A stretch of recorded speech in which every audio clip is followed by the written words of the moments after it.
Ok, buenas hermanas. Novamente, meu cabelo tá. Jesus Cristo. É, estamos no nosso segundo encontro de stays do. É o segundo? Segundo, né? Julho, agosto. Segundo encontro de stays do encontrão, né? Dos desformandos e desformados, tá? Não é uma aula. é, Talvez um subtítulo seja Plantão de Dúvidas, mas é muito mais um espaço para que vocês possam dialogar do conteúdo que vocês assistiram, estão assistindo da desformação, tá?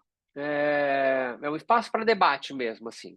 Então eu faço, eu coloquei três temas assim para a gente explorar, que eu acho que estão interligados, muito motivados pelos últimos posts aí sobre feminilidade, né?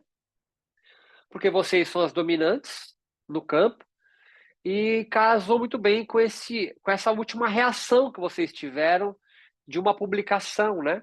De uma mulher também criticando uma outra mulher. Eu acho que isso está bem. Eu acho que é relevante. Relevante porque não há essa discussão. Eu me sinto super, devo dizer, é, constrangido de trazer a baila à discussão, né? É,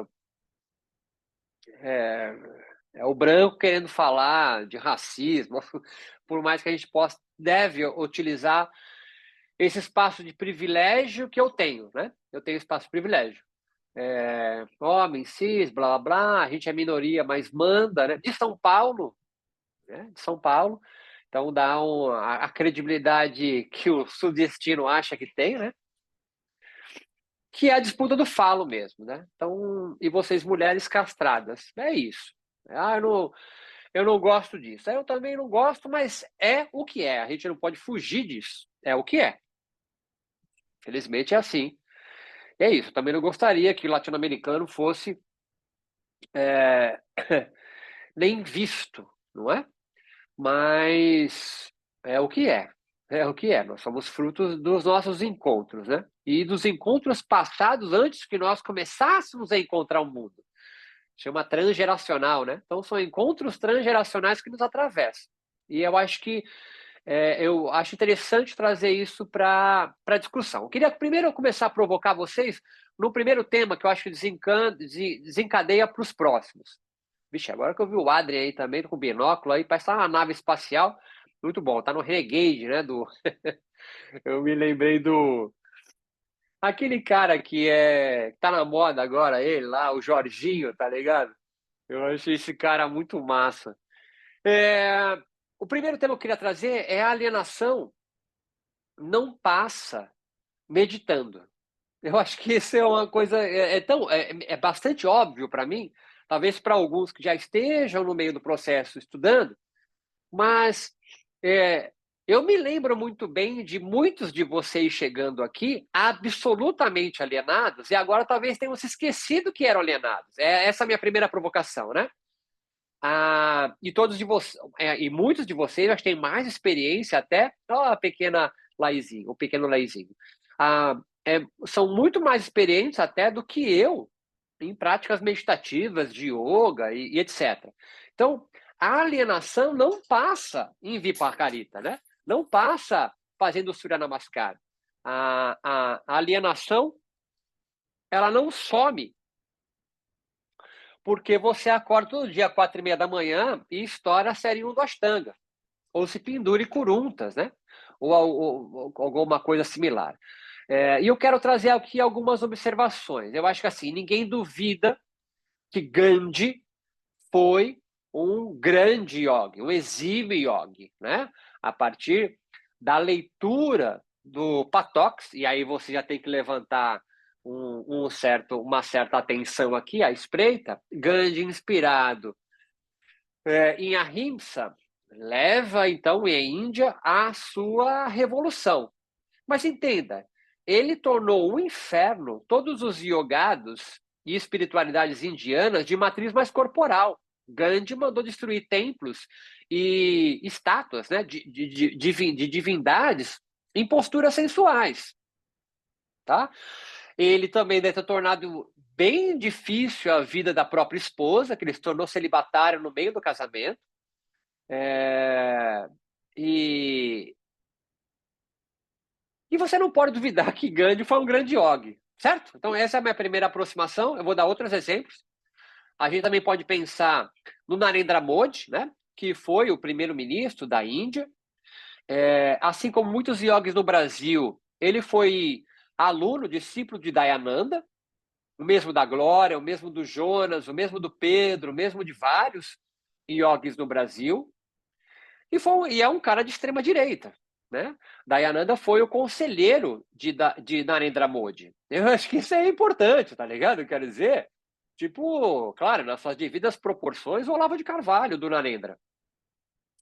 E isso não. Eu acho que Narendra Modi tem muito mais lugar de fala do que um latino-americano que estudou com o mesmo professor, tá ligado? E eu acho que ninguém aqui duvida que Narendra Modi saiba mais de sânscrito de qualquer chileno, uruguaio ou brasileiro, certo? E tenha tido muitas horas de voo meditativo e de yoga. Ele instituiu o yoga como uma prática ali na Índia. Ninguém nega que ele lutou pelo Dia Internacional do Yoga, reconheceu na ONU, né? Entregou comendas a vários yogis pelo mundo, mas é um puta de um conservador reacionário, certo? É importante você estar claro com isso. Meditar e yogar, portanto, não livra você de ser um idiota. Isso é uma coisa interessante a se pensar. E não é só o yoga. Eu acho que, além do Narendra Modi, que é um misógino, xenofóbico, o Gandhi, que é um puta do moralista também, certo? Que destruiu imagens e templos dedicados a espiritualidades muito mais corporais. A gente pode pensar no grande sacerdote mor da religião mais dominante do mundo, que é o cristianismo. E eu não estou falando de nada do período medieval, estou falando do Bento XVI, do Ratzinger, que, caralho, o cara é o Papa. Ele foi o Papa, tá ligado? Se tem alguém maior, pica das galáxias. E essa expressão é outra coisa que eu quero trazer no segundo tema. Pica das galáxias, não é? Da maior religião do mundo. Eu não estou falando nem do hinduísmo agora, estou falando do cristianismo maior, puta do reaça, que também foi conselheira do João Paulo, que excomungou todos os padrecos sul-americanos porque eles começaram a ler a Bíblia numa versão marxista, tá ligado? Teologia da Libertação. E ninguém pode negar que nenhum dos papas, certo? Assim como Narendra Modi, assim como Dayananda, assim como Gandhi, tem muito mais horas de práticas contemplativas do que qualquer um de nós aqui que faz aula em sala livre. E isso não. Meu Deus, a Lua. Você não está no aeroporto, né, Lua? Puta que pariu, olha que desgraça. Ela tá. Tô Tá em pegando. Paris. Já tá em. Puta que pariu, só é nojenta demais, né? Pegou o título de mestre e já fica assim. Brincadeira, Lua. Bom passeio para você, é uma honra estar aqui com a gente, muito obrigado. Então, ter horas de voo meditativo, de retiros, de silêncio, cara, os papas, Narendra Modi, Dayananda, Gandhi, qualquer um de nós aqui, os caras têm muito mais horas de yoga do que a gente. E um último exemplo aqui, e de leitura do Vedanta, tá ligado? E uma outra leitura aqui é o seguinte: o Tibete foi por décadas teocrático, ou seja, o líder religioso é o mesmo que o líder político. Joga no Google aí, se quiser algo mais, vai direto pro João Carvalho, mostrando o que é o Tibete, o que eu era o Tibete antes da invasão da China. Não vou defendendo a China, mas, cara, cortava a mão dos tibetanos. Quem? Os Dalai Lamas. Os Dalai Lama. 7 anos no Tibete, com um bonitão hollywoodiano aí. Esse era da minha época, né? Esse bonitão. Agora já é velho para vocês, né? Como é o nome dele? O Brad Pitt. Apesar que, porra, até eu pegava ele com essa idade agora, né? É uma campanha panfletária hollywoodiana contra a China. 7 anos no Tibete. Você assistiu, chorou, adora ver Dalai Lama ali com as suas perguntas inquietantes, bababá, bababá. Vários yogis brasileiros foram pro Mind in Life, tá ligado? Aquele outro ator também, charmosão lá, que também é meditador, como é o nome dele? Que fez uma linda mulher lá, com a Julia Roberts. Richard Gere. Isso, referência de velho. Só referência de velho. Richard Gere, Brad Pitt. Cara, Roberto, era um... Pois não, querido. só para enfatizar isso que você está dizendo, as pessoas às vezes se esquecem de algumas coisas relacionadas a Gandhi, por exemplo, porque ele era brother de Adolf Hitler, né? E não se fala muito isso, mas ele tem acho que um livro, um documentário, não sei, Meu Amigo Hitler, alguma coisa assim, que é cartas que ele trocava com Hitler. E ele também é, é acusado pelos Sikhs. Eu conversei lá muito na Índia, quando eu pegava é, o motorista que levava a gente por lugares, ele era Sikh. E aí a gente perguntando sobre Mahatma Gandhi, ele não. Mahatma, ele falou tipo assim, Mahatma é uma porra. Ele dormia com a sobrinha, ele dormia com a sobrinha de 14 anos. Tem E várias outro histórias. lance interessante, e outro lance para a gente observar é que nas próprias Puranas, né, esse lance vamos dizer, os vilões eram todos faixa preta de yoga, digamos assim, altos meditativos, e faziam algo bizarríssimo, né? Então, Exatamente. para coadunar com o que você estava falando. Pronto, fechei o Muito parênteses. bom. Perfeito. Não, é isso mesmo, André. É isso que eu estou tentando trazer nesse primeiro tema, assim. Você quer perguntar, Laís? Você levantou a mão? É só abrir o microfone. A gente não está te ouvindo. Aí. Pode falar, pode falar. Tem uma série brasileira que chama Bom Dia Verônica, que é com o Rodrigo Santoro, que ele é um super praticante de yoga, de cria, de arm balances, e ele é um psicopata, né? Muito bom. Então, ser yogi não é referência para nada, né? É o Santoro ou é o Janequine, que é esse cara? É o Rodrigo Santoro que faz esse outro psicopata, mas o Reinaldo Giannichini é mais o caso relacionado ao João de Deus, né? É a primeira temporada. Aí, É acho que na verdade. segunda ou na terceira temporada é o Rodrigo Santoro. Essa série é muito boa. É verdade. Eu só assisti a primeira, que o Giannichini é um líder carismático, assim, né? Ele pega as menininhas, para na casa dele, pode crer. É isso mesmo. Então, assim, o que eu estou tentando trazer aqui para vocês conversarem junto comigo é que não adianta você se dedicar a fazer Vipassana todo ano, as práticas de yoga, fazer teus cursos de especialização, fazer tua prática diária. Isso por si só não vai desalienar você. Pelo contrário, nós estamos vendo nesses últimos pelo menos 120 anos, quando surge o yoga moderno, né, que o yoga é transplantado da Índia para outros continentes, como o Brasil, né, como a América Latina, tem produzido em escala, em larga escala, muito mais abusadores do que realmente yogis esclarecidos, com consciência, com tita de classe, não é? E quando se mostram yogis, estou lembrando agora da resposta que a menina deu para a Bia, né? As meninas que defendem aquele post, que não me venha militar por aqui. Isso é interessantíssimo. Acho que de toda aquela discussão, o mais interessante foi a resposta das discípulas daquela moça, que tem bastante seguidor no Instagram, né?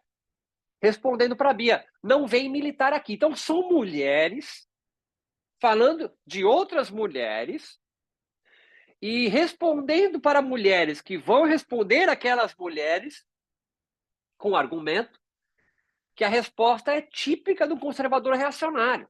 Não venha militar por aqui. E agora que eu passei aqui no Instagram novamente, eu vi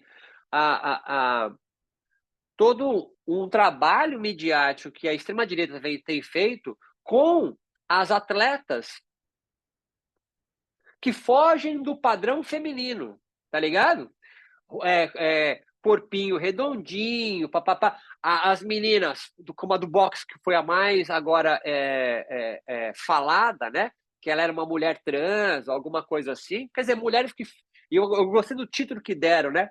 Numa das reportagens. Mulheres fora do padrão são, então, criticadas pela extrema-direita. Mulheres fora do padrão. Eu acho que isso é genial. Já dá...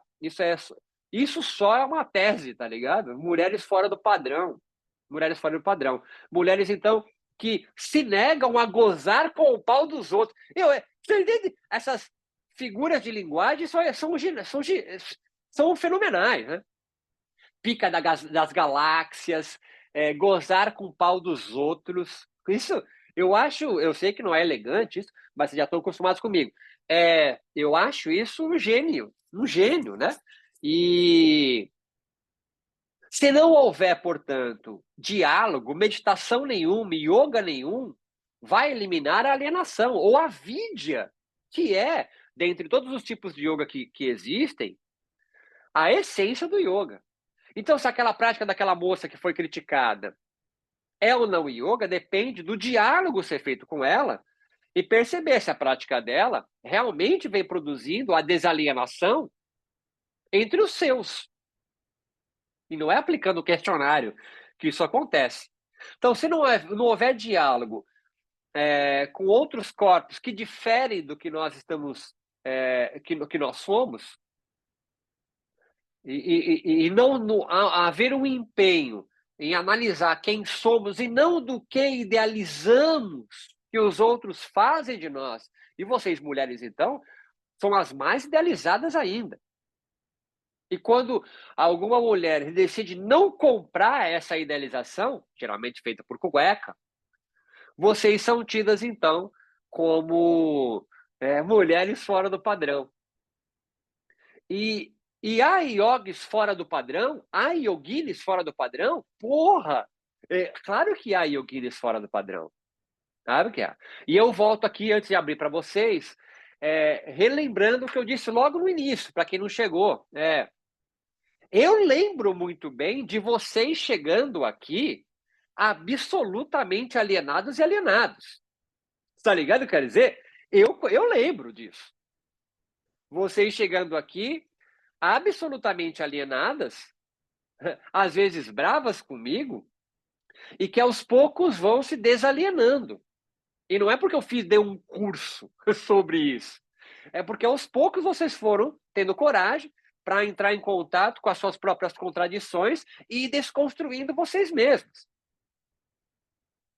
E às vezes a gente esquece disso. E, em geral, eu ouço muito vocês falar, mas meus alunos chegam... Meus alunos, vocês chegaram assim aqui. A maioria de vocês, meninos e meninas que chegaram aqui comigo, chegaram absolutamente alienados também. Eu vejo as perguntas do nosso colega de White Duck, que continuam ainda girando em torno da cabeça dele, tá ligado? O que é yoga, pensamento mágico. Isso é importante, isso é importante. O que raios é corpo sem órgãos, não é isso? É tão inquietante que temos uma pariciência agora que ficou 3 anos para estudar isso. Tá ligado o que eu quero dizer? Eu tenho certeza que ainda não acabou a porra da bibliografia dela que ela levou para fazer isso na Europa. Eu tenho certeza. Você não deu tempo de você acabar a bibliografia. Mas não tem importância, isso é mais fácil. Então, yogar não está ligado a usar as posturas fora do tapetinho, mas é muito mais do que isso. Nós temos coragem para deixarmos de ser pequenas igrejas ambulantes. Porque você yogando sozinha e sozinho, ou com seus alunos, você pode estar yogando com 50 pessoas, mas são seus alunos. Nós somos ainda pequenas igrejas ambulantes, com as nossas próprias crenças. E nos esquecemos que somos, ou fomos transformados, a maioria de nós. Talvez seja algum de vocês que não sejam ainda professores, mas todo mundo que é professor aqui é só mais um proletário. É um proletário vendendo o seu corpo como força de trabalho a indústrias do bem-estar. Que essas próprias indústrias, às vezes, são alienadas do que elas mesmas promovem, porque eu duvido que o dono de uma, eu vou falar alguns nomes, não vou falar mais, mas dono de algumas lojas de acessórios de yoga, que vende tapete, props, camisetas de yoga, roupas de yoga, tenham consciência que eles fazem parte da exploração de vocês, como professores proletárias exploradas por eles, tá ligado? Eu duvido quando alguém vem e convida o Adrian para ser embaixador de um tapete de yoga de uma marca tal, que essa pessoa, dono dessa empresa, tenha consciência que ele está explorando você. Não, te dou aí 3 tapetes e você vai lá e divulga, né? Eu te dou 3 tapetes, né? Ou senão, quando nos chamam para divulgar o nosso trabalho, tá ligado? Ah, vem aqui, você divulga seu trabalho, você vende seu livro. Aí você com a mochilinha com 20 livros para vender lá. Ou do Yoga Journal. Estão todos alienados e que alienam e também são aparelhos de captura a serviço do Estado liberal. A lógica do capital nos faz enxergar só lucro, Laís. Seja grana, seja seguidores. Ou na esperança de obter. E é o que nós somos. E é o que nós somos. A pergunta que se deve fazer é o que fazer, né? E o que fazer eu já mandei até já no grupo lá, em PDF, em 1900 e blá, Lenin já respondeu isso para a gente, e a gente vai pensar nisso mais para frente. Então, as mulheres do yoga e seus corpos castrados, isso é claro para vocês? Isso tá claro para o corpo de vocês? Ou ainda parece muito abstrato o que eu tenho que trazer para o real para vocês? E aí eu abro para vocês aqui essa minha provocação, para que vocês tragam, pensem e conversem junto comigo. Alguma de vocês ou alguns de vocês ainda acredita piamente que a prática de yoga por si só produz a diminuição de avidya, da ignorância? Ou que acreditam realmente que é cumprindo 8 passos de Patanjali, você vai, no século XXI, se emancipar como uma mulher yogini? Vocês acreditam nisso ainda? Ah, Pois não, fique à vontade. Que não seja um homem que comece a falar, não é?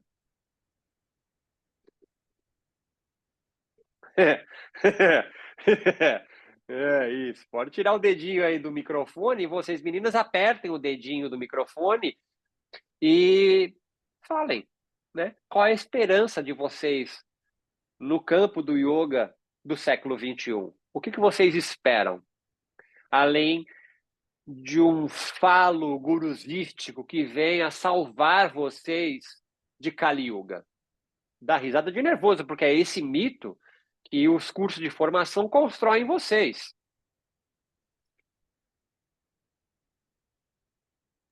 E antes de perguntar, tipo, Bia, mas o que eu faço? Meus alunos, olhem para vocês mesmo, que vocês vieram para cá igual os seus alunos, tá certo? E sou eu aqui há uma década aturando vocês aqui do meu lado, né? E desconstruindo, e ouvindo desaforo, e construindo aula, e dando curso, escrevendo texto, né? Então, não se façam desentendidas, não. Por favor, Bia, tá contigo. Não, é que hoje de manhã eu acabei de ver a postagem de uma amiga muito feliz e uma pessoa muito querida e esclarecida, porque vai encontrar com o guru dela e ela estava fazendo um post sobre isso, sobre como a vida dela se transformou quando ela decidiu entregar a vida dela ao guru. a palavra foi essa, né? Entregar a vida. E eu achei isso muito curioso, porque nós mulheres, né, a gente historicamente sempre esteve em todos os lugares, né? Nós sempre estivemos em todos os lugares. Nós fomos marujas, corsárias, capitãs, engenheiras, construtoras, médicas, né? Sempre estivemos aí. Mas parece que a gente vai dando voltas, né? E as contraofensivas do patriarcado, elas acontecem e elas transitam por campos, né? Então, se antes era uma contraofensiva no campo religioso, hoje é no campo religioso, no campo da economia, no campo, em todos os campos a contraofensiva. A gente tem muito pouco tempo de yoga aqui no Brasil para conseguir organizar a contraofensiva da contraofensiva. Porque eu acho que essa movimentação de gurus, agora os professores foram substituídos pelos gurus, né? Então, antes era o meu professor de yoga, agora tem essa figura maior ainda, que é o guru, porque você tem acesso, né? Então, é uma amiga que vai ver o guru. E entregou a vida a ele, assim. É do meu círculo de amizade. Isso, para mim, é algo muito novo, tá? Alguns de vocês talvez seja algo muito antigo. Mas aí eu olho para trás e falo, pô, mas a gente tem tanto pouco tempo para conseguir se organizar. É pouco tempo se você for ver. O que a gente já está fazendo aqui agora é uma contraofensiva da contraofensiva e, historicamente, num tempo muito curto. Quantos anos de yoga que a gente tem na América Latina, né? E vindo pela mão de homens, é óbvio que a contraofensiva ela é sempre muito mais forte.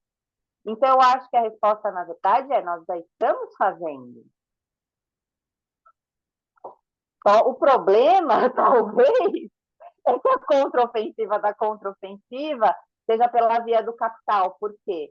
Os homens são hegemônicos no campo do yoga enquanto mestres aí do saber, né? Enquanto figuras que detêm aí a produção de conhecimento simbólico, subjetivo dentro do campo do yoga, só que nós somos as maiores consumidoras. Essa chave uma hora vai começar a virar, porque além de consumidoras, nós também nos tornamos empreendedoras para sobreviver nesse meio. E esse é um momento muito novo que nunca existiu no campo do yoga. Mulheres empreendedoras dentro do campo do yoga. Nós já estamos fazendo, porém estamos fazendo com as armas que nos tem, por enquanto temos nas mãos. Aí eu trago a Audre Lorde. Nós não vamos destruir a Casa Grande com as armas do mestre. Talvez seja esse momento de criar novas armas e ir para outros lados. Que não o lado da colega do post lá de ontem, fique claro.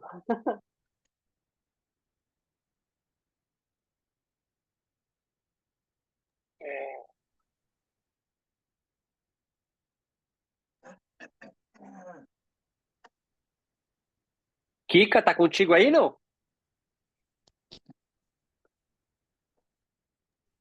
Estou tão castrada hoje que se eu falar eu choro. Você não tá castrada, Kika. Você tá consciente da sua castração, tá ligado? É exatamente o que nós estamos falando aqui. Quando a mulher tá alienada da sua castração, ela vai buscar no guru, né? O seu. Freud diz que a mulher teria que buscar no filho, né? O falo que ela nunca terá, tá ligado?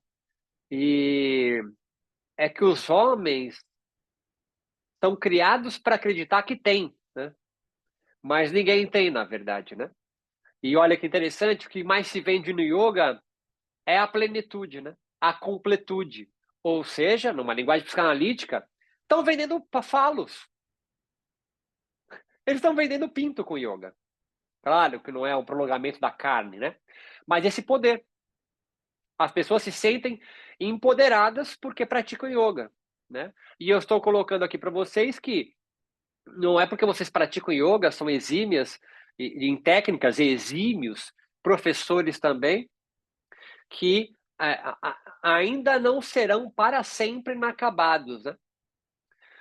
O que fazer parte da organização, de unir-se, algo que ainda eu vejo pouco, de unir-se. Só para dar um exemplo daquela nossa colega de Londres, né? A Theodora Widcroft, ou Widecroft, sei lá como é que fala o nome dela, ela sofre muita perseguição de núcleos de yoga conservadores, porque ela lançou a observação que existem yogas sem linhagem. E os com linhagem, sobretudo as mulheres, se sentiram, então, intimidadas por ela. Leia-se o quê? Pô, você vai tirar de mim o único gozo que eu tenho, que é pertencer a uma linhagem? Está compreendendo para onde eu estou indo? A discussão é justamente essa. Yogis se reconhecerem como todas outras pessoas normais, sem nenhum poder, né? Mas o poder está na união. Olha o próprio nome de yoga, não é? União. A união não é com Deus, né? Mas é entre nós, entre humanos e não humanos. E isso ainda no Brasil, que o yoga tem 100 anos. Não, 100 anos não, né? Se pensar em 1960, nós temos aí 70 anos de yoga no Brasil. E absolutamente dominado por homens, cara, até os anos 2000, não é? A gente tinha mulheres, claro, mas os principais nomes sempre foram masculinos. E nem hoje eu vejo uma mulher no campo, não é? Ela é sempre discípula de alguém. É sempre discípula de alguém.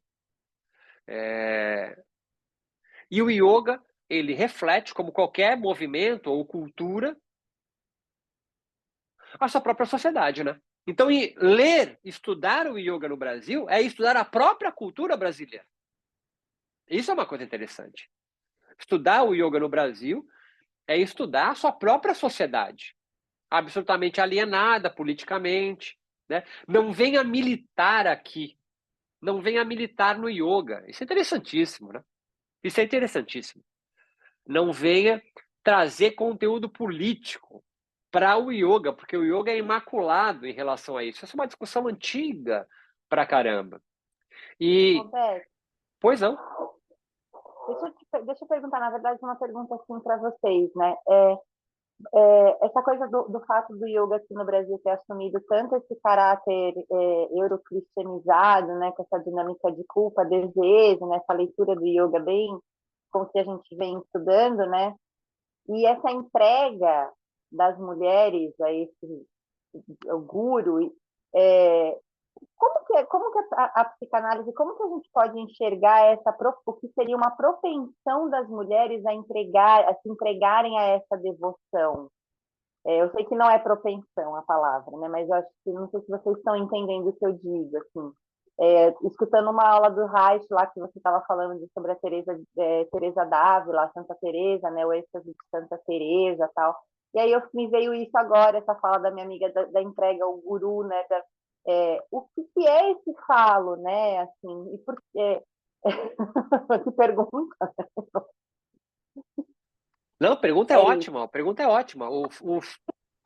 Que o fato da gente praticar um yoga cristão, né, de ter vindo uma herança de um yoga cristianizado praticamente, a gente observa e aí isso faz com que nós estejamos sempre nesse papel de discípulas, de beatas, né, e nunca nunca sendo reconhecidas do outro lado da linha, né, dessa dinâmica, ou subvertendo tudo isso, né, fazendo uma coisa circular, espiralar, né, não nessa dinâmica religiosa, assim.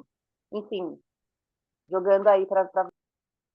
Bia, vocês meninas foram, assim como os meninos, criados amando a mãe. Meninos e meninas têm como objeto de amor a mãe. Porque somos amamentados por ela, somos cuidados por ela. E a mãe pode ser um homem, tá certo? Não tem a relação com o gênero, tá ligado? Porque uma mãe solo faz papel do pai também. Só que os meninos vão sofrer um corte pelo pai. O pai não é necessariamente o homem, não é? Mas é aquele que vai impor uma lei. Uma lei que significa que vai dizer para o menino, essa mulher é minha. E se você continuar desejando casar com ela, lembra a música do Cazuza, né? Casar com ela, é o Édipo isso, né? Eu vou castrar você. Meninos. Meninos nascem e são ensinados a temerem a lei, porque eles olham para as meninas e veem que elas não têm. Eles têm um falo. Aí é o pinto mesmo. E eles temem. Eu vou ser igual ela. Está entendendo? Nós, meninos, somos ensinados a temer ser como vocês. Eu dou essa pausa dramática de Chekhov agora. Daniel Vocês, que trouxe meninos... isso, né? O quê, Kika? O Daniel trouxe isso na reunião das meninas. Quando a gente falou de educação de meninas, ele falou, não, eu não posso parecer uma mulher, né? Exato. Muito bom, Kika. Exato.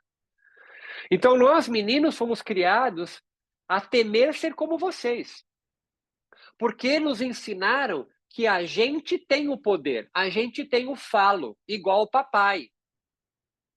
Só que na adolescência, nós, meninos, Beto. percebemos que... Pois não? Não, desculpa de interromper esse raciocínio. Pode continuar só, achei que era importante. Desculpa. Não. E na adolescência nós percebemos que papai não tem esse falo que nós achávamos que tinha. E aí nós vamos procurar ou fortalecer o nosso, ou buscar em outro lugar. Vocês, meninas, desde cedo, sabem que não tem. Vocês são castradas desde cedo. Só que nós, meninos, que também somos, nos ensinaram a acreditar que a gente tem. Mas não tem. É uma mentira. Mas olha que interessante. Nós, meninos, eu vou te passar já para quem abriu o microfone e não vi quem é. Acreditando, nós tememos ser como vocês, porque a gente acha que tem. Mas vocês sabem que não tem. Então vocês não têm nada a perder. Desde cedo as meninas não têm nada a perder. Então o que elas fazem? Elas vão seduzir o papai para ver se ele empresta o dele para elas. Mas elas sabem que não tem. Na adolescência elas vão perceber que o papai também não tem. Se revoltam com a mamãe. Por que revoltam com a mamãe? Porra, você me fez igual a você? Que não tem falo, que não tem poder, que não tem voz na sociedade? Eu vou seduzir o papai e o irmão mais velho, às vezes, para que eles emprestem um pouco do poder que a sociedade ensina que eles têm. Mas a gente, menina, sabe que eles não têm. Tá ligado? E quem tem? Não, ninguém tem, mas a gente mente. E isso faz com que a sua amiga, Bia, que já percebeu que papai não tem, mamãe não tem, ela não tem, quem tem? É o guru. É o mestre. O mestre ascensionado, ele tem. E ele vai emprestar para mim. Como que quem a briga para ser mais próxima do Prembaba? Quem quer ficar lá na fila. Quem já fez aula de Ashtanga sabe disso. Há uma briga para ficar com o tapetinho lá na frente, no pé do professor, perto da imagem do Joyce. É a sala de aula que leva a maçã lá na frente, tá ligado?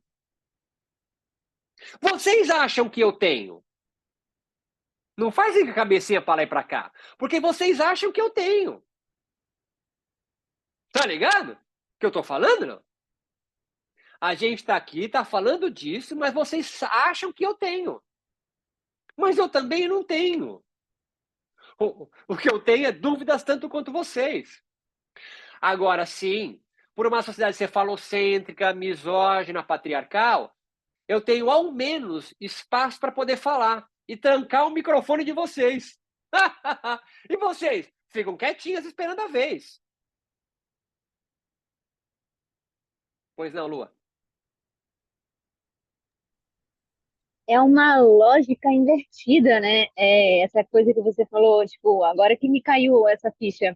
de que a mulher não nasce com esse sentimento, com essa sensação de poder, ela só essa sensação é depositada no masculino, e só que aí chega um momento que, quando se percebe que nem o masculino tem esse poder todo e nem a mulher também não, e aí o guru passa a ser um novo objeto no qual esse falo é depositado, né? E aí vira, porque ele não é nem mulher, ele na sociedade ele não é homem e nem mulher, né? E aí ele não pode casar, ele não pode namorar, ele não pode ter relações, então assim, né?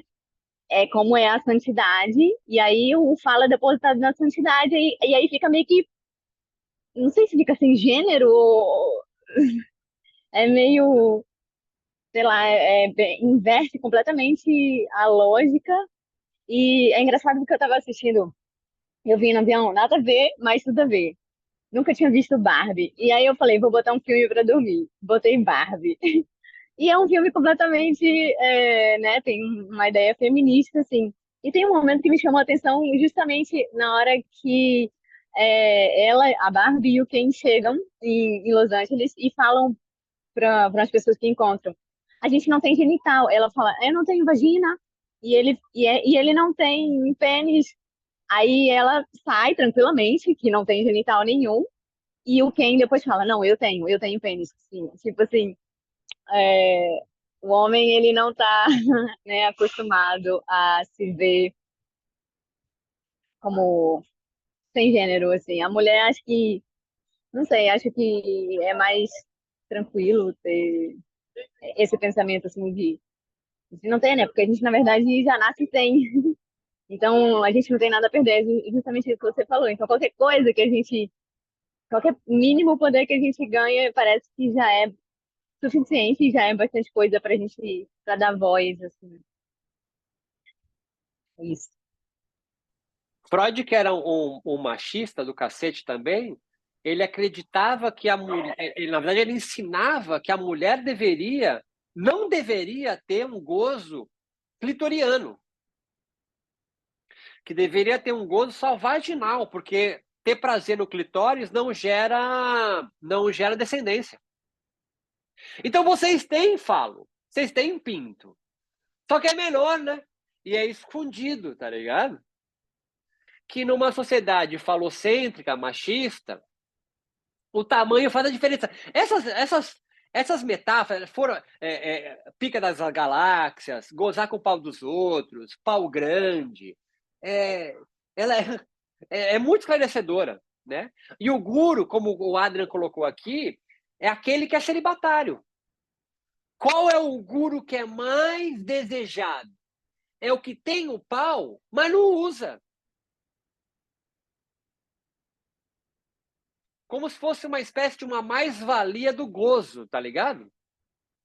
Claro que são alegorias, tá certo? E quando o Prembaba usou, ele sempre usou, mas quando ele usou de forma errada, né? Por favor, Bia, é só abrir o microfone, gente, só começar a falar. Ô, Beto, então aí, por exemplo, o falo seria a possibilidade de desejar, ou seria o desejo em si?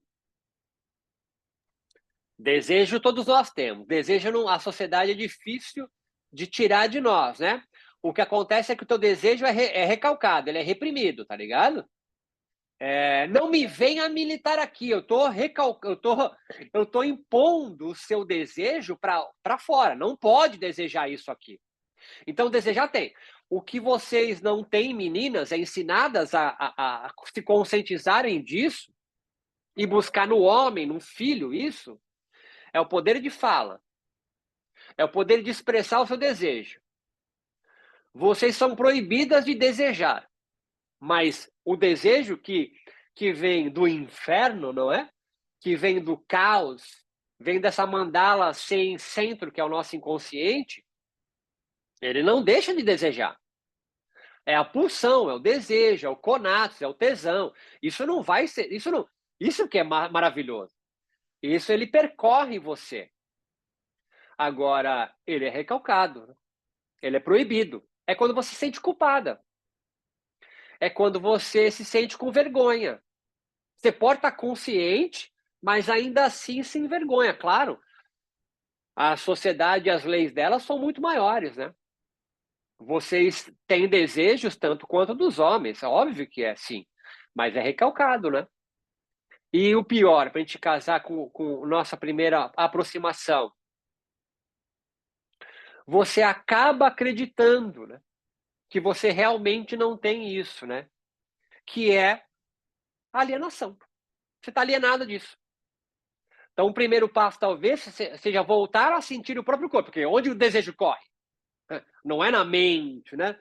É no corpo. O desejo corre no corpo. E é o desejo, a vontade de potência. Vocês têm isso. Óbvio que tem. Mas é muito mais recalcado que nós meninos, né? Muito mais recalcado que nós meninos. O yoga é uma máquina de guerra contra esse aparelho de captura? Pode ser. Mas olha que contradição. O yoga tem sido muito mais utilizado como aparelho de captura, não como máquina de guerra. A máquina de guerra é o capítulo 3 do Patox, Vibhuti-pada. É o yoga esse dizeiro. É yoga que caga para moksha. Essa ideia, moksha, de que um dia eu serei plena. Moksha é um grande falo, né? Moksha é um grande falo. E o Siddhizeiro? O Siddhizeiro, que busca siddhis, os poderes, e não moksha, ele está em busca do seu desejo. Olha como o desejo é negativo para você do yoga. O desejo é negativo para você. Claro que é. Ele quer que você seja castrado e castrada, né? Um yogi desejante nem sempre vai respeitar o guru, né? E a gente tem que eliminar essa ideia do parâmpara, como a ideia que o guru fala e vocês se calam. Parâmpara, ou parampará, é diálogo, né? É diálogo, é trocação de ideia. E não recepção de um saber de um outro mundo que você não tem. Olha aí, castrado de novo. É quando alguém chega para Elise e fala: não, é que você não entendeu ainda, né? Você não entendeu ainda. Né? Frase clássica também: você tá louca? Né? Você tá louca, né? Você tá naqueles dias? Frase clássica. E olha que louco, o yoga repete isso. Vocês não podem praticar menstruadas. Eu não vou entrar na questão fisiológica, tá ligado? Mas vocês não podem, vocês são proibidas. No fundo, no fundo, no fundo aí, tá uma questão de pureza na chala. E quem dá aula é mulher. Isso que é alienação. Alienação me interessa. Ligado? Trazer a discussão da castração, massa, irado, papapá, papapi. Mas estão alienados do rolê. Todos nós estamos. Alienados. E continuo naquela mesma fala de arrefecer sintomas. Dê voz aos sintomas e não arrefeça eles. Porque os sintomas é a defesa, Katsu. Você sentir angustiada, com ansiedade, em depressão, é o teu corpo como pus, jogando isso para fora. E você faz o quê? Você espreme só e passa pomadinha, tá ligado? Quero dizer, você não cuida mesmo disso, para continuar uma vida de camelo. Ale, contigo.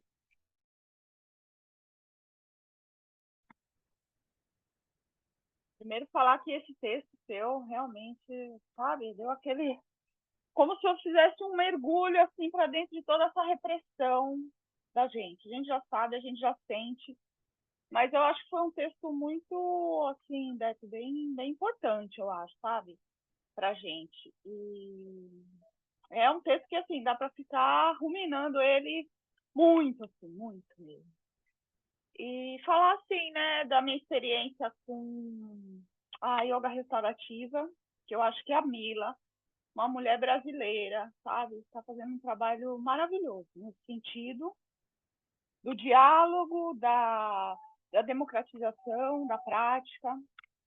eu fiz uma aula experimental, tá rolando, né? Aqueles 4 encontros que eu preciso fazer para o relatório final. E assim, eu fui conduzindo de um jeito que eu fiquei muito feliz com o resultado, porque as pessoas, enfim, abrimos uma roda. Gente, isso aqui não é uma aula que um professor está falando e vocês estão só ouvindo ou passivos. Abrimos uma grande roda aqui e para trocar, para o que vocês sentiram e tal. E assim, a maioria das pessoas se sentiu à vontade para falar, sabe? Eu fiquei muito, muito, muito tocada, assim. E eu fiz questão de deixar claro, assim, sabe? Que o método era uma professora brasileira e a minha alegria de estar usando essa minha pulsão de vida para divulgar esse trabalho e construir, né? Porque eu acho que, assim, o yoga, a gente vai... Cada um de nós constrói um corpo de yoga, sabe? Existe um corpo de yoga dentro de mim que cada vez que eu encontro com pessoas que estão a fim de construir comigo, um tijolinho a mais é criado. Então, está sendo bem legal, assim, viu? Muito legal mesmo, porque essa coisa do diálogo, né? Já dou aula já há um tempo e é difícil, assim, parece que você tirou as pernas da pessoa no final da aula. Elas não sabem, que ela não vocaliza, a gente não tem essa penetração. E com o método da Mila eu consegui, sabia? Eu estou bem feliz. Eu não sei onde isso vai dar também, porque eu não quero...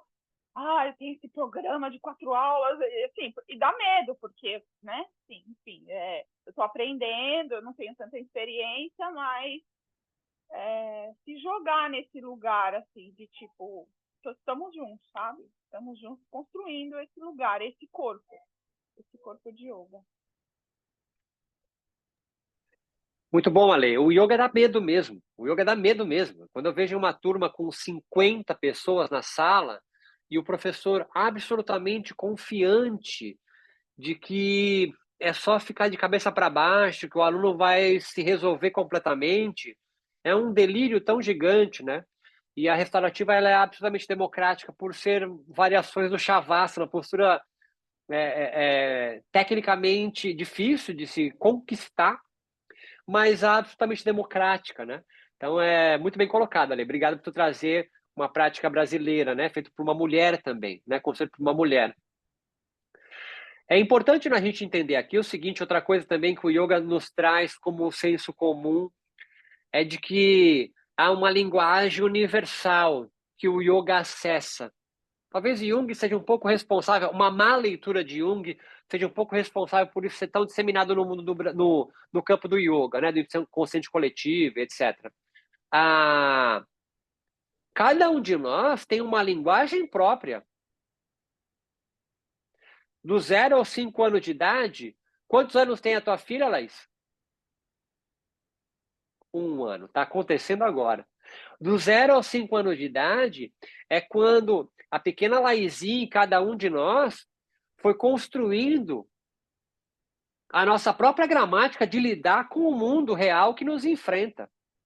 Então, Lua, Bia, Amanda, Joana, Elisa, cada um de vocês e eu aqui temos uma própria linguagem que fala nos sonhos, né, nas ironias, nos chites, nas brincadeiras e no corpo, óbvio, no corpo. E na forma como nós aprendemos a dar vazão aos nossos desejos. Quando você está imerso no Shavasana, não é à toa que é a postura que está presente em todas as práticas, pode não ter viparita, pode não ter uma torção, pode não ter se pendurar de cabeça para baixo numa corda, mas todas têm Shavasana, que é a postura do cadáver, a postura do morto. Você entra em contato com a tua própria linguagem. Agora, às vezes nós somos analfabetos na nossa própria gramática. Isso chama alienação. Alienado é aquele que não foi alfabetizado na sua própria gramática. Olha que louco isso. E como que a gente Beto, começa? Pois não, por favor. desculpa, só pegando esse depoimento da Lê, muito lindo, né? Porque a gente está acompanhando desde quando ela entrou na formação e ela sempre coloca lá no grupo, assim, ela sempre vai colocando as impressões dela de cada etapa vivida, assim, é muito legal de acompanhar. Ela estava bem feliz, assim, com essas aulas de restaurativa. Então, muito legal, Ale, muito bom. E aí me trouxe uma coisa muito interessante para responder a pergunta do Beto, né? O que a gente faz, o que nós mulheres podemos fazer no campo, diante do campo hoje, né?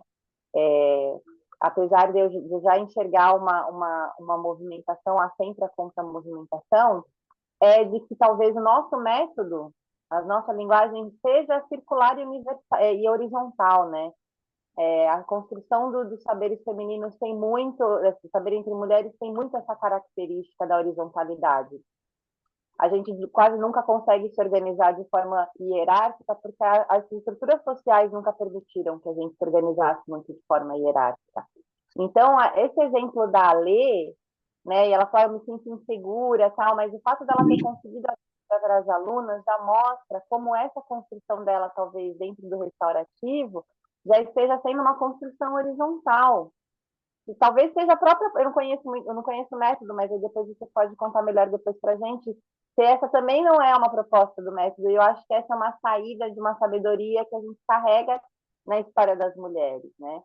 Enfim, veio muito forte, isso é muito bom, feliz por você, Ale.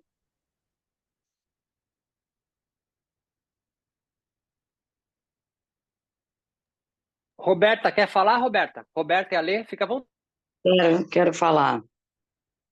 Eu tenho uma impressão de tudo que eu estudo, de tudo que eu experimento, eu tenho o yoga como se fosse um cordão umbilical.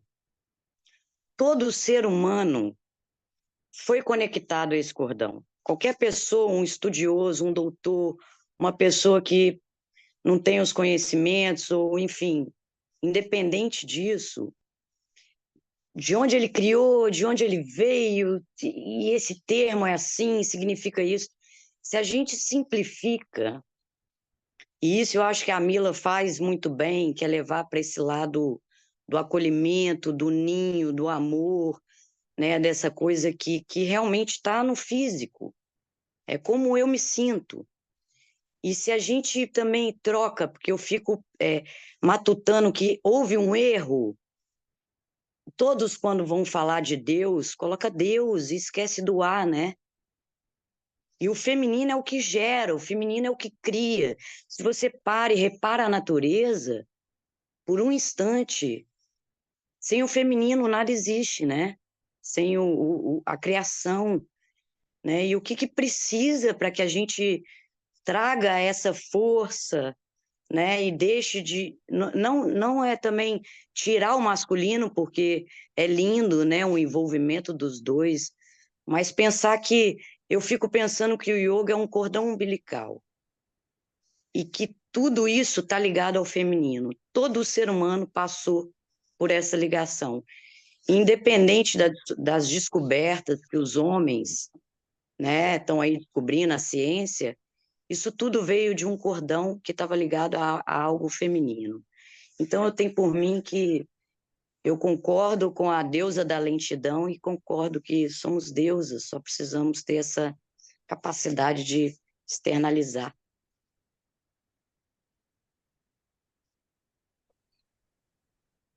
Deixa eu dar uns 2 centavos aqui.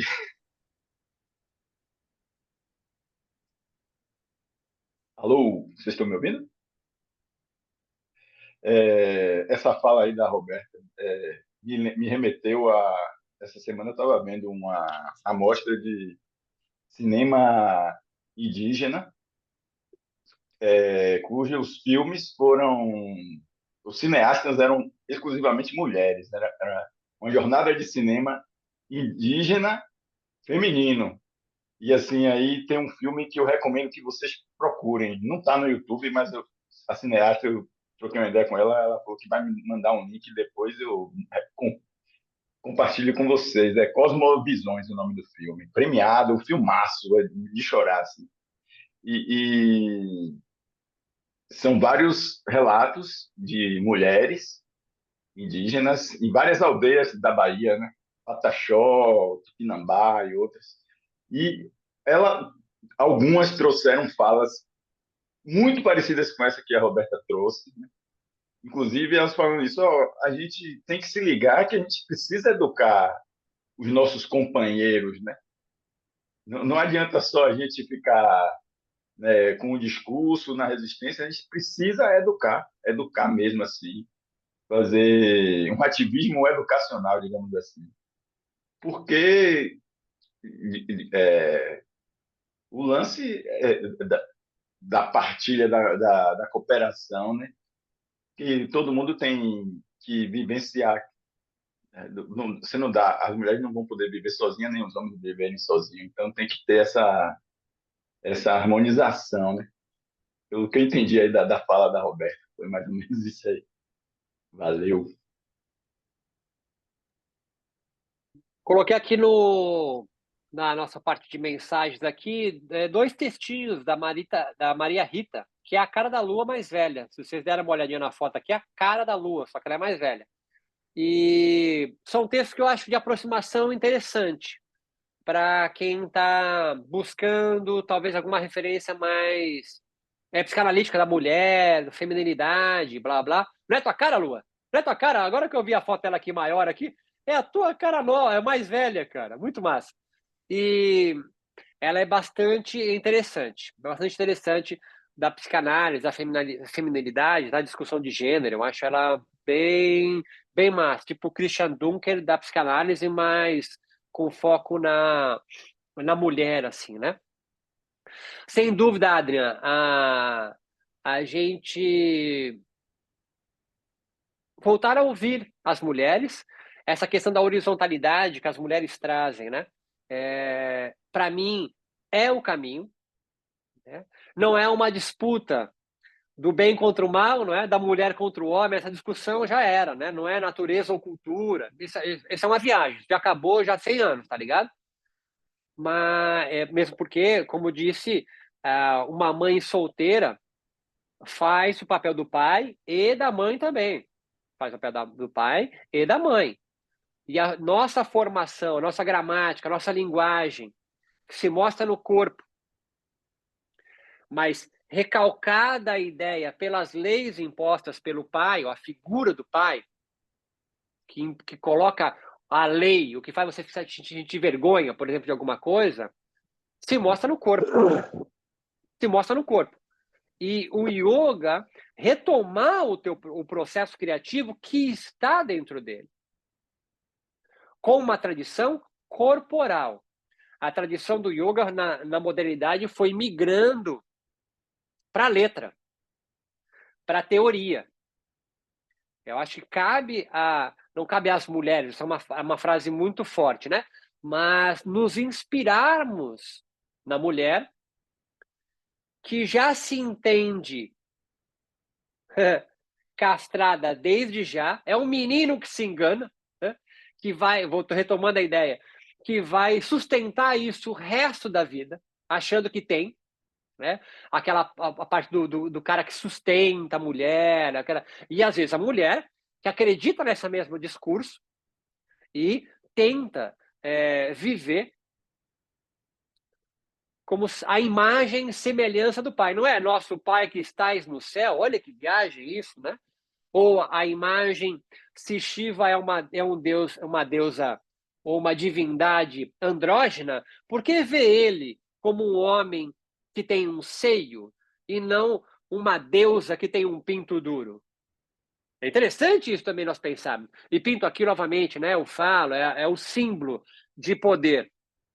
Se ele é andrógeno, por que não ser, então, representado por uma mulher que tem o poder? Tá ligado?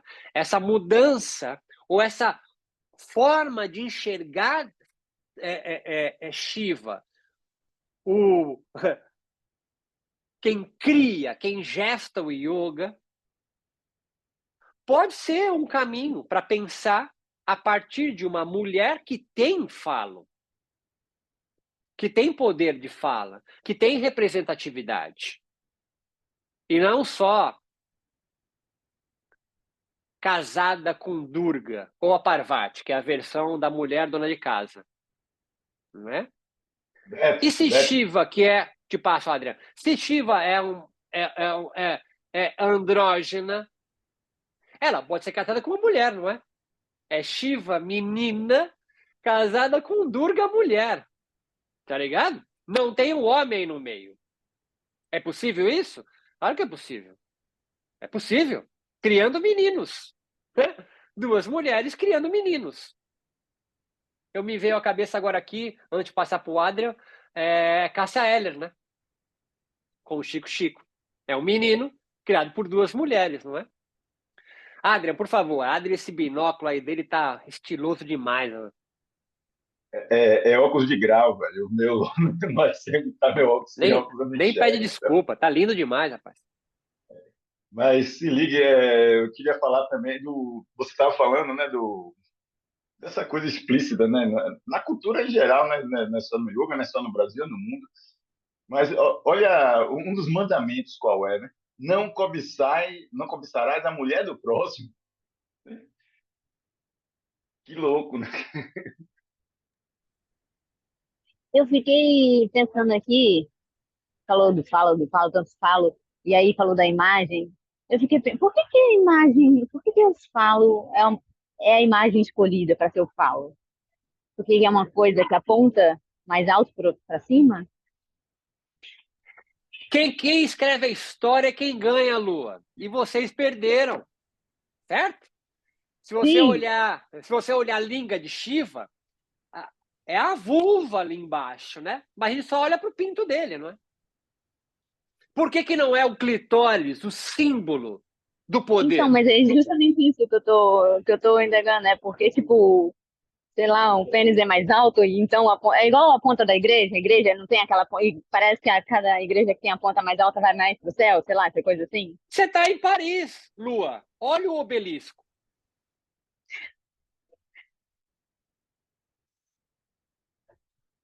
Eu acho interessante vocês também, agora, né? Eu acho interessante vocês agora se percebendo numa sociedade patriarcal, tá ligado? Opa! Se ligaram! Que maravilha! Alguém abriu o microfone para falar? Não, eu digo que poderia ser o seio também. Por que que a gente só coloca nos órgãos? O seio, para mim, é uma representação de alimento, de prazer, às vezes muito maior do que propriamente os órgãos genitais. E é importante, né, que não foi um homem vienense do século passado que se ligou nisso, né? Mas eu ainda acho curioso, né, que toda essa representação fálica, sobretudo a partir da psicanálise, né, foi construída a partir, ou justificada a partir eu fico até empolgado, tá levantada, né? Foi construída tudo a partir de povos totêmicos, que têm totens. Mas por toda a América, nós somos recheadas, povoadas por comunidades, por sociedades e culturas não totêmicas. Por isso, o início do livro do Eduardo Verde de Castro, ele fala que o nome do livro dele, chamado, se não me engano, Metafísicas Canibais, ia ser Anti-Narciso. Tem o Anti-Édipo, do Deleuze e Guattari? Anti-Édipo. Uma visão psicanalítica, que ele vai dar o nome de esquizoanálise, que é não edipiana. Édipo, aquele que vai comer a mãe e vai matar o pai, e vai surgir toda a estrutura de sociedades como a nossa. E por isso toda a crítica que Deleuze e Guattari vão fazer é isso, sociedades edipianas. Mas Eduardo Verde de Castro, estudando os povos ameríndios, tem a ideia de que eles são povos antinarcísicos, que não é um culto do eu, como todo narciso, porque eles vivem de forma coletiva, né? São sociedades contra o Estado, penso o Estado como falo, contra o poder. As sociedades ameríndias, então, Beto, são sociedades organizadas contra o Estado, contra um falo, e que nos constituem como latino-americanos. Nós somos construídos a entender e a viver como sociedades imperialistas, não é? A China não pode invadir o Tibete, mas os Estados Unidos pode, né? Invadir o Afeganistão, Coreia e o caralho a quatro. Caralho a quatro. É interessante a nossa gramática, não é? Porque quem detém o falo hoje é os Estados Unidos. Maior número de medalhas, blá, blá, blá, não é? Está incrustado em nós isso. Então, Lua pode levantar, mas por quê? Mas por quê? Pergunta genial, doutorado. Mas a questão é que essa é a realidade. A realidade é essa. Perguntar-se por quê, massa, legal, faz parte do processo, mas por isso a desformação, não é? A desformação é talvez desfalicizar o yoga, né? Que nós herdamos. Eu acho que esse é o cerne da nossa discussão e de toda a desformação de yoga. Muita minha fala, tornar horizontal e não vertical. Vertical, ó, pau duro. Está tudo entremeado nessa discussão. Por isso vocês, yoga de mulherzinha, ser tão importante. Nunca no yoga teve tantas mulheres praticando. Só que enquanto tiver mulheres, mas ainda pensando falicamente, desejando o guru como um falo que elas não têm, não é o gênero, tá ligado? Não é o gênero. Não é o gênero. Não é ter mais mulheres ou menos mulheres. Não tem nada a ver com isso. Nada a ver. Isso aqui é a fala que eu peguei da Rita Von Hunt agora. Estou citando fonte para não pensar que sou eu. Não é porque teve Barack Obama nos Estados Unidos, tá ligado? Que teve mais políticas públicas para os negros nos Estados Unidos. Não aconteceu isso. Não é porque agora tem a Kamala, né? Kamala, sei lá, que é uma mulher, que ela vai pensar mais nas mulheres pretas. Não. Não tem a ver com ter ou não um prolongamento de carne ou não ter um prolongamento de carne, pinto ou clitóris. Colocar Laís como presidente da Aliança do Yoga não vai mudar. Não é isso. Não é colocar a mulher, não tem isso. A mudança é corporal, não é? De desejos. A mudança é desejante. A mudança é de desejo. Não de ter ou não clitóris, pinto, falo, vulva, bunda, peito. Claro que são símbolos. Mas está ligado a voltar a desejar.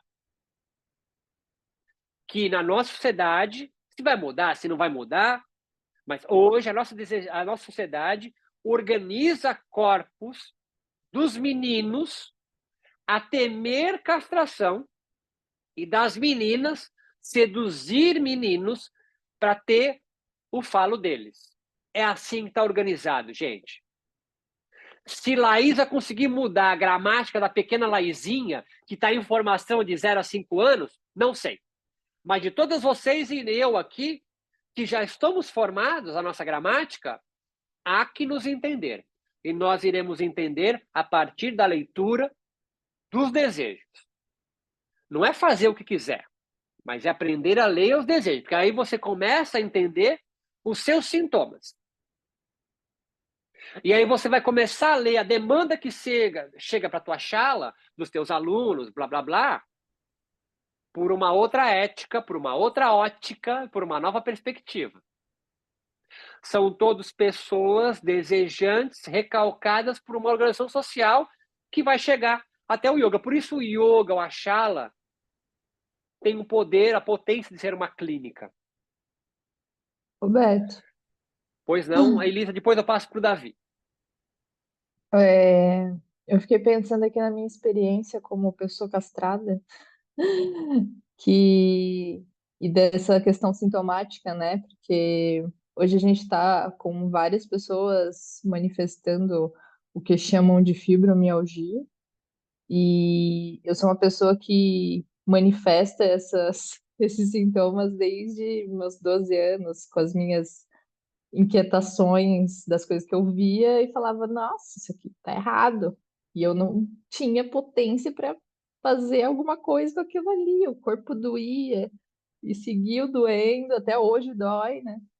E dentro dessas perspectivas, eu observo todo o meu trajeto até chegar aqui, e ainda com as minhas dores, ainda com as, né, analisando as castrações do dia a dia, assim, que eu passei por duas engenharias, né, e fui oprimida nesses ambientes, tentando colocar a voz, né, eu sempre fui de colocar a boca do trombone, e fui, né, passei por experiências bizarras, assim, de brigar mesmo na faculdade, de quase entrar na porrada com um homem, com um professor. E eu sei, eu sempre fui, como eu posso falar, né, expulsa dos lugares que eu habitei, esses lugares masculinos, principalmente, né? E meu corpo não sustentava, acabava não sustentando, né, as experiências de. Enfim, eu gostava muito de engenharia, por exemplo, nunca me formei, né? Porque eu não conseguia continuar estudando de tanta dor que eu sentia no corpo e que foi onde eu fui acabar parando o yoga, né? E também ali dentro da prática eu comecei a continuar com aquelas dores e uma incomodação que foi que os meus sintomas sempre foram, eu fui descobrindo através deles tá, por onde que eu tenho que ir para soltar isso aqui, né? Para não doer tanto. Então eu fui tentando criar caminhos assim, né? Só que, meu, é tenso, porque não tem lugar, né? Acaba não tendo lugar no mundo. Tu chega no yoga, tanto que eu até escrevi uma vez que, beleza, eu acabei saindo da engenharia, que era um ambiente super hostil, né, para uma mulher, super hostil mesmo, tipo, é devastador. E enquanto que no yoga eu consigo, existe uma máscara que dá pra gente entrar por uma tangente, só que ainda assim vão querer usar meu corpo, querer, né, que eu poste fotos com pouca roupa, com roupa justa, fazendo asana. E daí surge essa outra dor, né?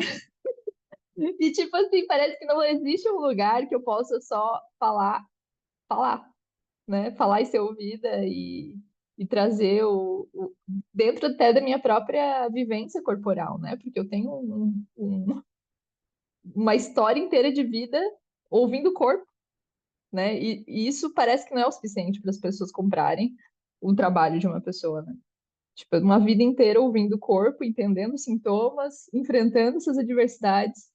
Mas até escrevendo meu texto do site e tal, né? Eu fiquei pensando sobre isso, assim, tipo, cara, no fim das contas, eles só querem um certificado, querem um diploma, uma formação completa e um pós, não sei o quê. Porque eu ouvi meu corpo a minha vida toda e trabalhar minha fala dentro da sociedade parece que é uma coisa que acaba sendo negligenciada, assim, pelo valor, assim, das pessoas. Sim, Elisa, eu te passo já, Davi, só completar isso aqui. Primeiro, engenharia, que é um lugar masculino quase por natureza, né? Eu lembro quando eu ia para os jogos universitários, fazer educação física, os caras da engenharia, isso é real, eles levavam uma rola gigante e gritava pobre, pobre, pobre, pra gente, que tá do outro lado, né? Porque educação física a gente ganhava a porra dos jogos, né? Alguma coisa tinha que ganhar, né? Mas eles, quando perdiam, o que eles faziam? Era uma rola gigante, eles tinham uma rola gigante que eles ficavam gritando pobre, pobre, pobre, pobre, pobre, pobre, pobre, porque a gente ganhou. Ou seja, vocês têm um pau maior do que o nosso na quadra, mas nós vamos ter muito maior na profissão, porque nós vamos ser ricos. Tá entendendo isso? Que loucura, né? Engenharia é um lugar hostil pra caralho, pode crer. E a outra coisa também que vocês, meninas, é a mídia social quer vocês gostosas, certo? As mídias sociais não querem ver vocês pensando. no máximo, reproduzir a fala do guru, do mestre. E outra coisa que eu queria passar antes de colocar para o Davi, entenda, nós meninos também não temos pau. Tá entendendo? Nós também somos castrados. Só que nos ensinaram por papai e mamãe que nós temos, mas que devemos temer a lei, senão seremos como as meninas. É interessantíssimo isso.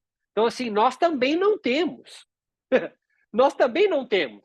Só que inculcaram tão bem em vocês que vocês realmente não têm, que vocês não têm nada a perder. Agora, nós meninos inculcaram que nós temos e temos que sustentar quem não tem. A gente está em delírio muito maior, porque vocês se ligaram que ninguém tem. Quer dizer, algumas. Primeiro pensa que o pai tem, mãe não tem, e fica puta com a mãe. Vocês adoram brigar com a mãe. E adoram seduzir o pai. Nós, meninos, temos uma vida muito mais fácil, porque ela é patriarcal. A gente começa a obedecer o pai, porque ele tem maior que o nosso poder, e a gente não pode amar a mãe, mas a gente sai para a vida buscando alguém igual a mãe. Davi, fala, seu castrado. E aí, pessoal, não, está sendo bem importante ouvir aqui, né, o que está sendo trazido. E tem uma coisa muito interessante pensar nessa coisa do desejo no yoga, né? Assim, tem até a ver com o nosso último encontro do grupo de estudos, do Bhagavad Gita, e é esse desejo pelo bem-estar, né? Que a gente pode traduzir também com o desejo dessa elevação, né? Que tem a ver com a pureza e tudo mais. E eu leio como essa, né, desejar a clareza ou a certeza do macho, né? A certeza do ideal, né? Então, eu estou pensando aqui, né, nas cartografias, né, nos mapas que eu aprendi no Kundalini Yoga, que tem todo, né, que leva, por exemplo, uma coisa que é básica assim e é muito forte para mim é que o yoga ajuda a gente a ser menos reativo, né? Então, e essa reatividade, ela está ligada a uma tendência feminina do caos, né? Da emoção, né? Então, assim, transmutar emoções ou, né? Ter autocontrole, né? Então, tem toda uma construção, assim, do yoga servir para esse autocontrole, né? Então, me parece tem essa negação, né? Essa negação do caos, né? A negação do caos. E aí, puxando esse fio, tá me vindo aqui, assim, né? E, na verdade, é um vislumbre, assim, um interesse. Porque, né, assim, a gente entende que a nossa cultura, ela sobrepõe, ou sobrecodifica o que o corpo pode no yoga, através de suas posturas, né? Então, ele está amarrado, né, dentro dessa herança cultural, né? Mas estou pensando aqui como é que a gente pode, então, nos relacionarmos com essas posturas ou com essas poses de maneira inversa, ou seja, de maneira não patriarcal ou de maneira não machista, buscando o acesso, né, o acesso a essa pulsão ou essa força feminina que, na verdade, está em todos nós, né? E é isso. Eu me lembrei do Guru Gobind Singh, né, que é um dos gurus, né, do sikhismo. E eu tenho vontade de investigar isso, mas quando ele escrevia os poemas, ele dizia que ele queria escrever como uma mulher, ou escrever como Durga, né? Ele tentava, ele era homem, mas ele tentava acessar o infinito através das palavras e do som, na verdade, muito mais do que as palavras, através do som, mas de uma forma feminina, ou através de uma força feminina, né? Então, estou pensando nisso aqui, como que esse corpo pode ser outro, nas poses mesmo, sabe? No modo literal, assim, de explorar essas geografias, né? Essas cartografias das poses, da sequência, etc.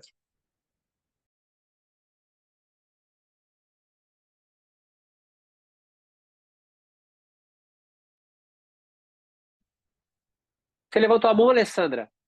Eu queria só dizer que, antes de você falar aqui, só é que, assim, yoga nenhum vai trazer, como eu escrevi aqui, eu falo para ninguém, mas pode nos ensinar a resgatar, nos resgatar de uma vida indesejante e voltar a desejar. Mas a maioria dos yogas ensinam você, como o Davi colocou, isso que me trouxe à cabeça, a controlar.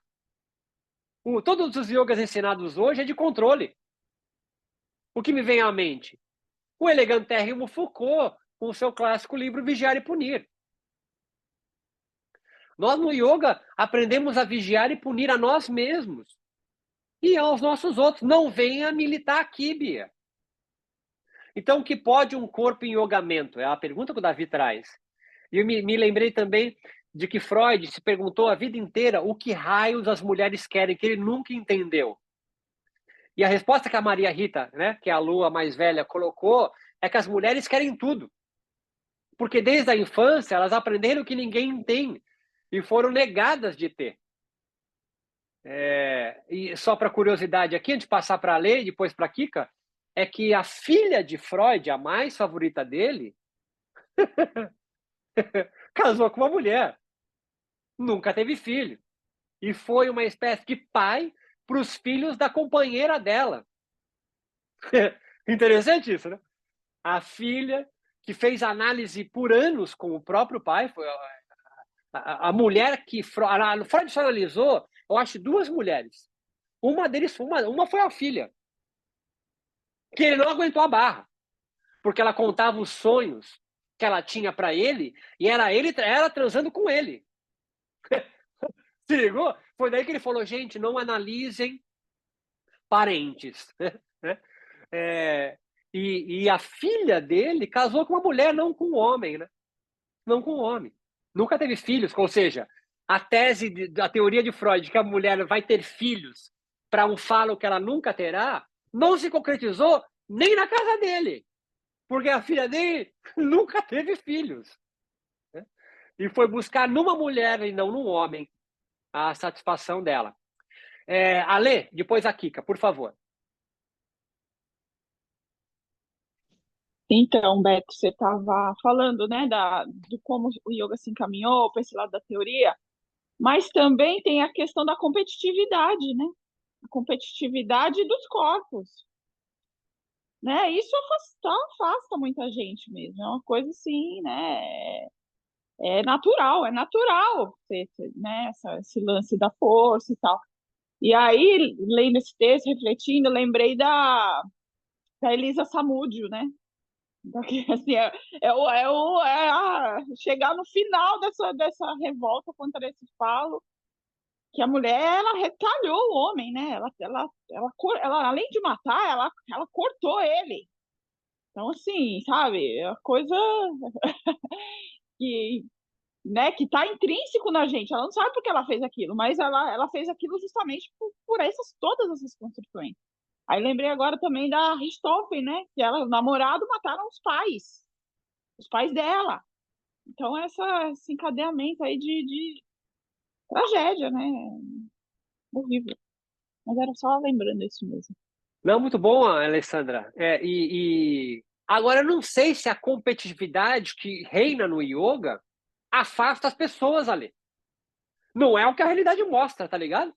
A realidade mostra que as pessoas vão buscar o yoga por causa da competitividade, que é uma característica do masculino, não é do homem, tá? Mas do masculino na nossa sociedade, essa competitividade. A mulher da cooperatividade, de uma vida em comunidade. Acho que a Roberta trouxe isso muito bem, né? A mulher de comunidade e de cooperatividade. E do homem da competitividade, né? do masculino. Pois não? Na verdade, é esse ideal, né? O ideal. Eu estou pensando já nesse lugar ideal onde não. Por que as pessoas não estão aqui com a gente estudando, né? Elas estão nesse mundo aí. Enfim, eu acho que a gente também está nessa crise, sabe? Né? A gente que dá aula está toda nessa luta. Por quê? Porque. E aí, a pessoa tão competitiva, ela está fazendo crossfit hoje, ela não está fazendo yoga mais. Só. Né? Está fazendo só crossfit, ela já passou, já foi pro Pilates, já. Então, coisas para a gente ir refletindo aqui. Kika, por favor, Kika. É só um caos, pode ser? Do dia que eu fui na gira lá, e a mulher, a dona, né, a mãe de santo, falou assim, né, ó, a gira de esquerda, e aqui, no meu terreiro, não, em dia de pombagira, é só pombagira, mas os homens não recebem isso, não, os homens recebem pombagira. E aí foi muito legal, né, porque você via aqueles cara machão, assim, todo afeminado, todo mundo. Eu achei aquilo legal. E aí, quando eu fui atendida pelo médium lá, depois a minha amiga perguntou: Ah, por quem que você foi? Ah, pelo fulana. Nossa, ele é muito machão, bolsonarista. Eu falei, gente, eu achei que ele era viado. Aí depois que eu. Não, é verdade, ele estava incorporado, né? E achei a experiência muito legal, né? Daquela mulher falar: Não, ó, vocês aqui vão ter que ser mulher. Independente de, né, aqui no meu terreiro, vocês vão ter que ser mulher. É só esse calzinho mesmo. Não, e muito bom trazer as religiões afro. As religiões afro e de pagelança também, dos aldeamentos, né? É, a mulher não é a freira castrada do cristianismo, né? Que nunca será papa, não é? Nas religiões afro-brasileiras, a mulher tem tanto ou até mais poder do que o masculino. Por mais que Exu tenha o falo, né, como alguns terreiros de candomblé com mais força, na tira de Exu, passa um pau gigante para todo mundo passar a mão, homens e mulheres, porque aquilo ali é um símbolo de poder. É um símbolo de poder. E a gente não pode esquecer que os Exus são femininos também, né? Como você colocou. Então, a gente tem exemplos, por isso que eu me empolgo tanto com a América Latina e com o Brasil, né? Nós temos exemplos aqui de respostas já a tudo que se pergunta na Europa, tá ligado? É isso que eu acho genial, né? Volto a dizer, Levi-Strauss vai escrever O Pensamento Selvagem, um livro importantíssimo para a antropologia, que inaugura o estruturalismo, estudando pajé em Mato Grosso com os Bororos, enquanto ele veio fundar a USP. Então, nós temos aqui, temos Krenak, a queda do céu com Copenaua, nós temos respostas já para isso, né? Nós temos as benzedeiras, o que a Europa matou, todas elas queimadas, né? Freud cunhou como histéricas, né? Aqui não, aqui elas assumiram poder de liderança, né? De liderança religiosa também. Então, nós já temos aqui muito mais força de resposta para essa, sim, atualização do yoga. Sim, o yoga passa por atualizações, senão eu teria morrido já. Esse delírio, né, de que há um yoga essencial perdido no passado que eu vou aqui resgatar para vocês replicarem, né? Se for replicar o yoga medieval do sul da Ásia, meninas, eu como sempre digo, vocês vão para a cozinha com a sogra fazer chapati chai. Vocês têm assumido lideranças do yoga, por mais que ainda embrionárias, eu percebo, mas de relevância visual, justamente porque adentrou a outras cartografias espirituais. E a América Latina tem uma significância, eu acho, muito interessante. Temos a Ama como uma grande líder espiritual no sul da Ásia, não é? Qual a mensagem que ela passa, né? O que ela escreveu de teoria? Ela abraça as pessoas, gente. Eu acho isso de uma importância sem tamanho. Freeland, por favor. Eu tô aberta. Eu perdi parte da aula, então desculpa se eu falar alguma coisa que vocês já falaram. Mas ainda nesse assunto que a Lê falou, né, sobre essa competitividade, que isso geralmente vem do masculino, e que, teoricamente, né, nas mulheres teria essa parte mais cooperativa, de proteção, que fica dentro desse arquétipo, né, da mulher, assim, ser mais protetora. Mas o que a gente vê na nossa sociedade é as mulheres que se disputam o tempo inteiro entre si.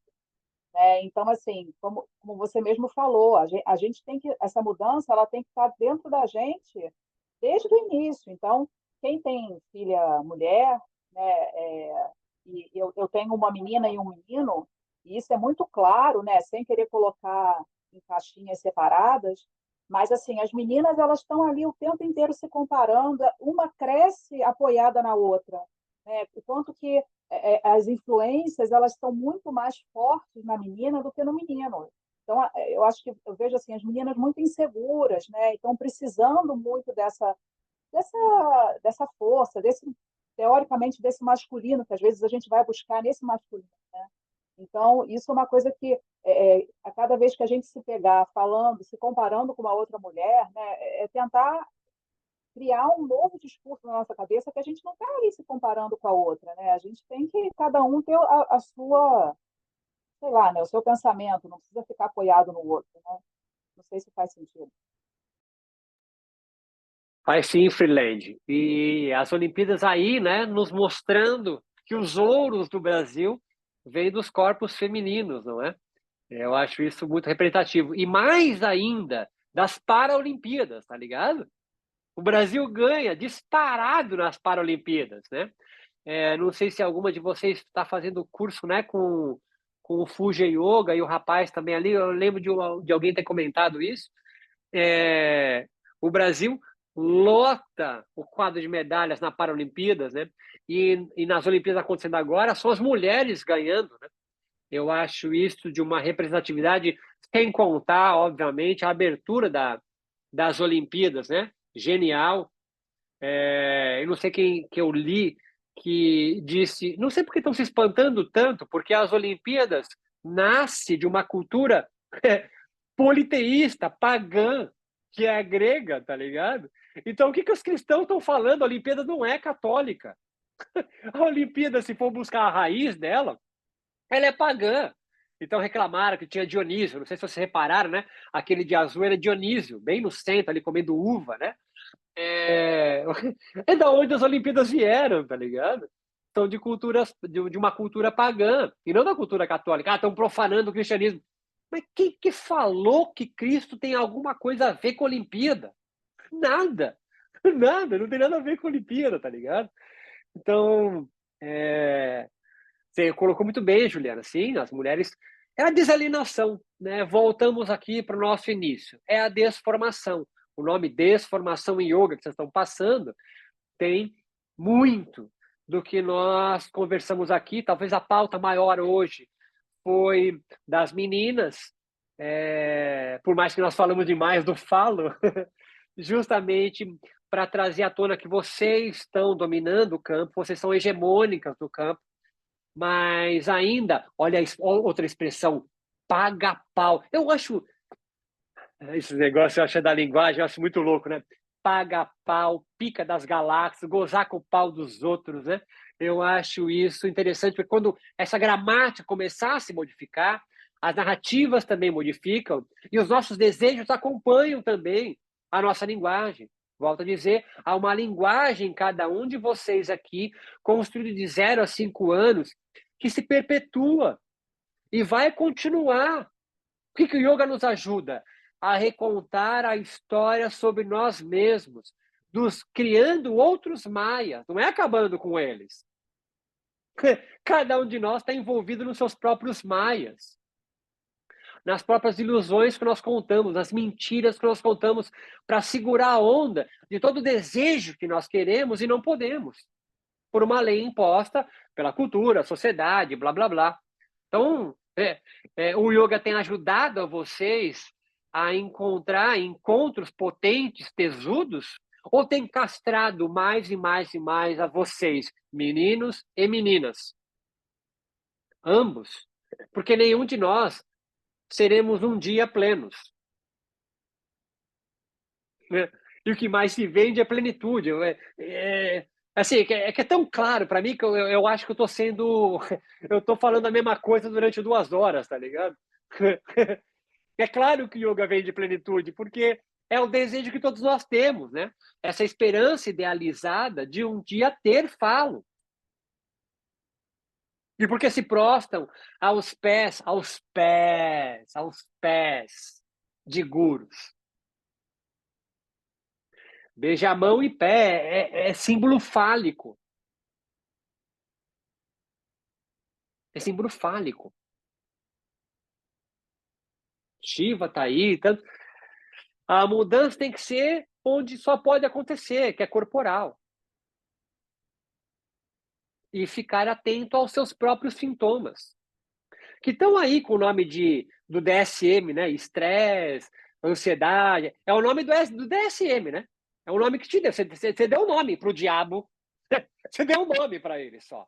Mas ainda assim, você não tem a menor ideia do que está acontecendo. E a Lua tentando encontrar qual o portão que ela tem que sair agora, absolutamente perdida, a gente falando em português, ela ouvindo em francês, tentando ler em inglês. Eu não... É muito desejo de estar aqui com a gente, realmente, né?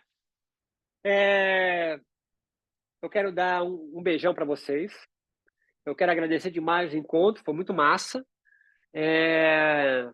Vamos assistir o jogo do feminino agora, do futebol feminino. Tem a finaleira agora. Não por coincidência, é com os Estados Unidos. E Marta volta. Marta volta hoje, vai estar no banco, mas ela volta hoje também. E eu quero que vocês, nos nossos próximos encontros, nas próximas falas, parem de ir nos posts falos alheios, respondem nos seus próprios falos, ou vaginas ou clitóris, gozem de forma infinita, como diria Freud, que as mulheres querem o gozo infinito. Ele falava isso, é genial, né? É isso, né? E tragam a discussão para o próprio corpo, né? Não fiquem, outra palavra, pautando, né? Deixando que os outros pautem as suas próprias vidas. Eu estou quinta série na finaleira aqui, mas é que eu não consegui escapar disso. Quem quiser fechar, Marta, sempre cenográfica, Marta, com luzes, câmeras meio de lado. Fica à vontade. A última fala para a gente fechar, antes de eu correr aqui para tentar comer uma feijuca agora e assistir o jogo do boteco. Estou com vocês aí, gente.